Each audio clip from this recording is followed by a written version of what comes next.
President Joe Biden addressed the rumors that former House Speaker Nancy Pelosi played a significant role in his decision to end his 2024 campaign during his Wednesday, September 25 appearance on The View.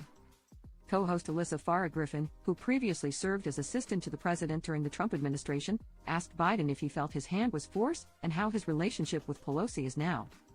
"My relationship is fine, look, Biden, 81, responded.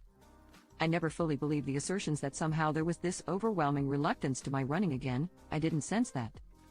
There were some folks who would like to see me step aside so they have a chance to move on. I get that. That's just human nature," he continued. "But that wasn't the reason that I stepped down. I stepped down because I started thinking about it. You know, it's hard to think of. I know you're only 30, but it's hard to think of. It's hard for me to even say how old I am. It's like, holy God, that can't be right." The former president also claimed that prior to ending his campaign, his polling was still within range of beating this guy. At another point in the interview, he repeated the sentiment, saying, "I was confident I would beat Trump. He's a loser." Biden also spoke out on Donald Trump's accusations that he is partially responsible for the attempts on his life because both he and Harris have dubbed him a threat to democracy. "Here's the thing, he really does not believe in democracy and the guardrails that our system has set up for the abuse of power," he explained. "And look at what he does and what he says. Look what he did.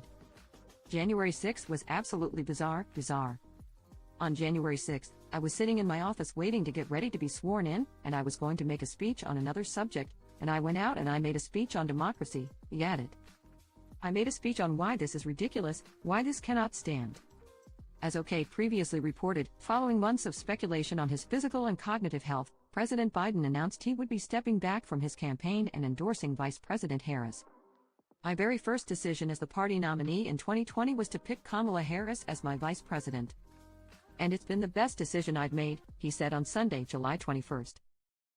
"Today I want to offer my full support and endorsement for Kamala to be the nominee of our party this year. Democrats, it's time to come together and beat Trump. Let's do this."